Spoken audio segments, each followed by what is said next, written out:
लगातार चूंकि हम चर्चा कर रहे थे, मेरे साथ गेस्ट का पैनल इस वक्त चूंकि मौजूद है। संजय कृष्णा सर जुड़े हुए हैं, सर्वेश पाठक जी जुड़े हुए हैं। सर, आप दोनों का एक बार फिर से बहुत स्वागत है। संजय सर, आपके पास आते हुए अब सर आज हम क्या उम्मीद कर ले, क्योंकि अब तो प्रधानमंत्री ने यह भी कह दिया है कि फास्ट ट्रैक कोर्ट का गठन हो गया है, हम इस कानून को और ज्यादा सख्त करेंगे। तो आज हम क्या अंदाजा लगाएं कि आज कार्यवाही ठीक तरीके से चल पाएगी या आज भी वैसा ही हंगामा होगा सदन में? देखिए, मुझे तो नहीं लगता पलक जी कि विपक्ष चाहता है कि सदन चले, क्योंकि मैंने आपको पहले यह बताया कि उनकी मंशा क्या है। उनकी मंशा है ही नहीं कि सदन चले।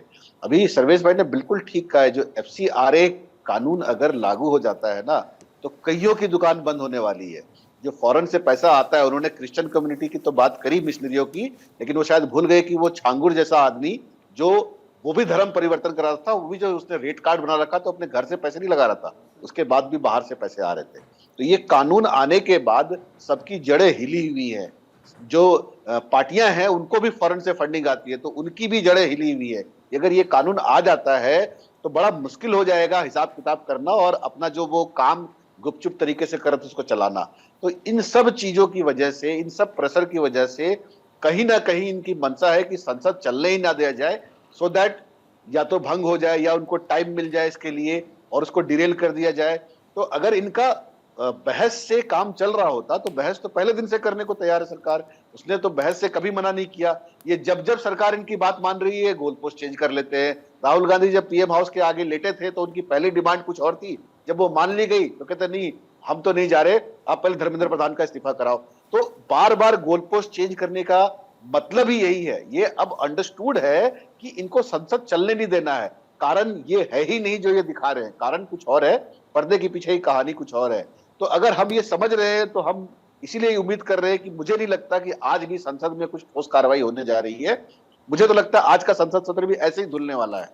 अगले वीक मंडे से कुछ मैनेज हो जाए, कुछ और चीजें हो जाए तो बात अलग है।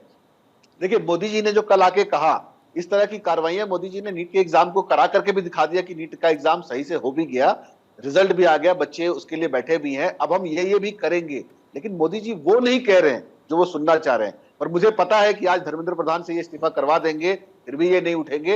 ये बोलेंगे अब प्रधानमंत्री नरेंद्र मोदी का भी इस्तीफा हमें चाहिए।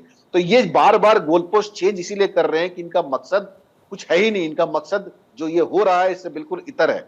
वो चाह रहे हैं कि ये संसद सत्र किसी तरह से ना चले और ये सारे बिल जो ये लेके आने वाले हैं ये एटलीस्ट सामने ना आए और टल जाए फिलहाल के लिए। बिल्कुल संजय जी, जैसा आपने कहा कि इनका मकसद ही नहीं है कि इस मामले का हल हो, चाहे हम विपक्षी दलों की बात करें या CJP का जो प्रोटेस्ट चल रहा है उसमें भी कई लोग ऐसे हैं। सर्वेश जी हमारे साथ बने हैं। सर्वेश जी, दो पहलू हमने इस प्रोटेस्ट में देखे हैं। एक तरफ खुद को छात्र बताने वाले उपद्रवी भी हैं, दूसरी ओर मुद्दा आपका सही था, लेकिन जो नीट पेपर लीक के बाद में रीनीट हुआ उसमें पास किए हुए छात्र, उनके इंटरव्यूज भी सामने आए। उन्होंने साफ कहा कि ये चॉइसेस का मैटर होता है। हम अगर अनशन करते, हम आंदोलन पर बैठे तो दोबारा हम परीक्षा कैसे देते, पास कैसे होते और अपनी काउंसलिंग कैसे कराते और आगे हम पढ़ाई कैसे करते। तो ये बात चॉइस की होती है। सिस्टम ठीक होना जरूरी है, लेकिन इस तरीके से उपद्रव मचाना कितना सही है। और दूसरी सबसे बड़ी बात कि अब धर्मेंद्र प्रधान के इस्तीफे की सबसे बड़ी मांग है CJP की, जो होता हुआ फिलहाल नहीं दिख रहा है। और अगर आज की बातचीत में भी ऐसा नहीं हुआ तो आपको लगता है ये प्रोटेस्ट खत्म होगा?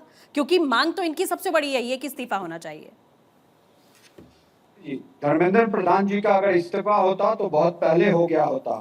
अब तो सरकार चाहे कुछ भी हो जाए नहीं करेगी। और मैं भी मानता हूं, मुझे भी पहले लगा था, मैंने भी आपके चैनल पे कहा था कि धर्मेंद्र प्रधान जी को इस्तीफा देना चाहिए। लेकिन जो ये अराजक तत्व ने जिस तरीके से अराजकता फैलाने की कोशिश की, उस मंच का दुरुपयोग भारत विरोधी नारे और भारत तेरे टुकड़े टुकड़े गैंग के हवाले किया।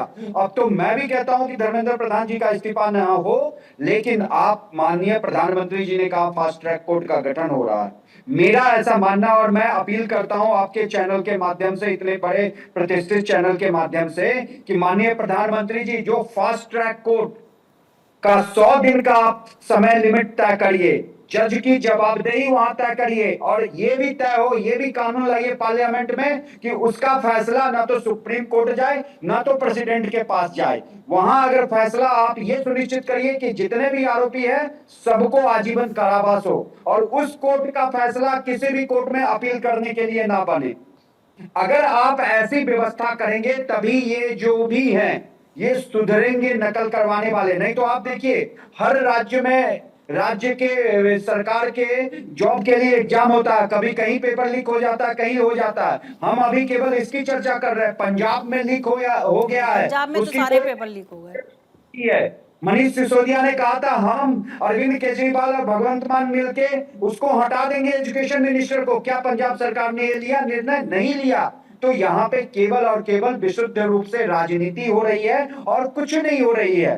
जितने विपक्षी पार्टियां अपना हथकंडा अपना रहे, अपना रोटी सेकना चाह रहे हैं और ये दिखाना चाह रहे हैं कि मैं इन आंदोलन के साथ हूं। तो मैं, आपको याद होगा यही प्रियंका गांधी जब अशोक गहलोत की सरकार थी राजस्थान में, पेपर लीक पे पेपर लीक होते थे, प्रियंका गांधी के मुंह से एक शब्द निकला नहीं। सचिन नहीं, और ये पायलट जो स्टेटमेंट उसके भी सरकार सामने में आया थे, कि इस पर उनके विपक्ष खिलाफ हमने सिलेक्टिव क्यों आंदोलन हो किया जाता था। है। ये स्टेटमेंट भी हमने सुना था कि विपक्ष सिर्फ सिलेक्टिव होकर बात करता है, कहां कहां पर पेपर लीक हुए। आपके पास लौटेंगे सर।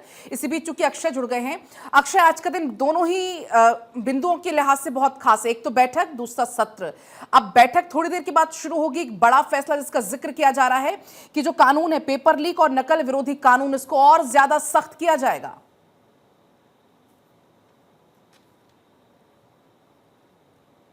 बैठक बहुत महत्वपूर्ण होने जा रही है। पार्लियामेंट में ये बैठक आहूत की गई है। ये माना जा रहा है कि कैबिनेट मंत्रियों के साथ प्रधानमंत्री नरेंद्र मोदी इस पर चर्चा करेंगे, उनके सुझाव लेंगे। एक तरफ से अगर देखा जाए तो मसौदा तैयार है, मसौदे पर मुहर लगनी बाकी है। ये माना जा रहा है कि कैबिनेट की बैठक में उस पर मसौदे पर मुहर लग जाएगी और क्या कुछ इसमें इम्पॉर्टेंट फैक्ट्स डाले जाते हैं, क्या कुछ कानून के हिसाब से इसमें कार्रवाई की जाती है। दूसरी बात यह है कि सोमवार को ये माना जा रहा है कि प्रधानमंत्री ने कह दिया है कि वोटेबल बिल को किया जाएगा, उस पर चर्चा की बात आगे बढ़ेगी। उसके बीच में अगर देखा जाए तो संसद की कार्रवाई पर भी सभी की नजरें रहने वाली हैं। आज विपक्ष इस बार फिर हंगामा कर सकता है। कांग्रेस के जो नेता हैं लगातार इसी बात की डिमांड करते रहे हैं कि धर्मेंद्र प्रधान का इस्तीफा हो, माफ़ी मांगी जाए और छात्रों के साथ जो इसने बर्बरता की है उस पर कार्रवाई की जाए। अब देखना दिलचस्प होगा, जब 11 बजे सदन की कार्रवाई शुरू होती है तो फिर किस तरह के हालात वहाँ पर नजर आते हैं। एक तरफ से देखा जाए तो कुछ देर बाद इंडिया गठबंधन की बैठक भी पार्लियामेंट में होने जा रही है। सरकार अपनी रणनीतियों को लेकर के अमली जामा पहनाने के लिए लगातार बैठकें कर रही है और जिस तरह से सोनम वांगचुक का आमरण अनशन खत्म कराया गया है, अनशन खत्म होने के बाद उम्मीद ये की जा रही है कि कुछ पॉजिटिव और सकारात्मक चीज़ें निकल के बाहर आ सकती हैं। लेकिन 12:30 बजे के आसपास एक बैठक सीजेपी नेताओं के साथ जेपी नड्डा और जितेंद्र सिंह कॉन्स्टिट्यूशन क्लब में करते हुए दिखाई देंगे। हालांकि सीजेपी की तरफ से अभी यही कहा गया है कि जब तक धर्मेंद्र प्रधान का इस्तीफा नहीं होता हम प्रदर्शन को नहीं रोकेंगे। कहा जा सकता है कि सड़क से लेकर सदन तक संग्राम है, लेकिन सरकार कोशिश कर रही है और प्रधानमंत्री नरेंद्र मोदी ने जिस तरह से मोर्चा संभाला है, कल फास्ट ट्रैक कोर्ट की बात और उसके बाद देर रात वीडियो के माध्यम से अपना संदेश छात्रों उनके अभिभावकों के साथ शेयर किया कि निश्चित रूप से पेपर लीक का मामला बहुत बड़ा है। संवेदनशील तरीके से सरकार आगे बढ़ रही है, कानूनी प्रक्रिया अपनाई जा रही है और फास्ट ट्रैक कोर्ट के जरिए जो भी दोषी हैं उनको सजा दिलाई जाएगी। इसके अलावा जो लोग दोषी हैं वो जेल में बंद हैं, अब उनके खिलाफ दोष सिद्ध होता है तो निश्चित रूप से कार्रवाई होगी। लेकिन सबसे बड़ी बात यह है कि क्या इस सबसे जो चीज़ें हैं जो पिछले 4 दिन से सदन में कार्रवाई नहीं हो पाई है, क्या आज भी कार्रवाई हो पाएगी? इसमें मुझे लगता है कि शक की गुंजाइश ज़्यादा है, क्योंकि विपक्ष अड़ियल रवैये पर अपना अख्तियार किए हुए है और उनकी सिर्फ ये 3 मांगे हैं। राहुल गांधी ने भी वीडियो के बाद, प्रधानमंत्री ने वीडियो शेयर किया उसके बाद साफ तौर पर कह दिया था कि धर्मेंद्र प्रधान को जब तक हटाया नहीं जाता है माफ़ी नहीं मांगी जाती है और जिस तरह से बर्बरतापूर्वक लाठीचार्ज हुए हैं उस पर अगर कार्रवाई नहीं होती है जो दोषी हैं तो सदन फिर नहीं चल पाएगा। मल्लिकार्जुन खड़गे, अखिलेश यादव और विपक्ष इसी मांग को लेकर के आज भी हंगामा करते हुए दिख सकता है, लेकिन सरकार की कोशिश यही है कि पूरे मसले को लेकर के आगे बढ़ा जाए, शांति और वार्ता से समझौते की तरफ आगे बढ़ा जाए और लोगों को समझाया जाए कि केंद्र सरकार किस तरह से उनके हितों के लिए काम कर रही है। देखना दिलचस्प यही होगा पलक कि जब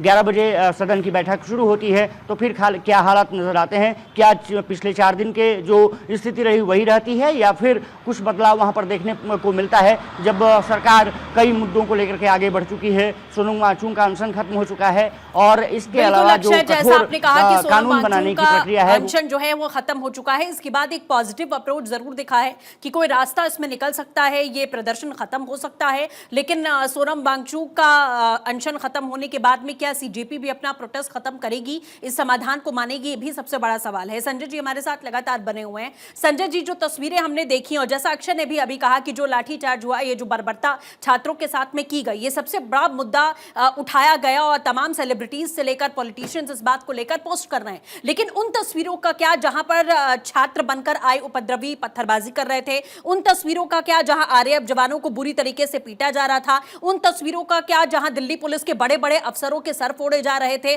उसकी जवाबदेही किसकी होगी? आपने अपने पत्र में यह लिख दिया कि स्टूडेंट्स के खिलाफ में कोई भी एक्शन ना हुए, एफआईआर दर्ज ना की जाए, लेकिन उन लोगों को कैसे इस दायरे से बाहर रखा जाएगा जिन्होंने पुलिस के साथ ये बर्बरता की है?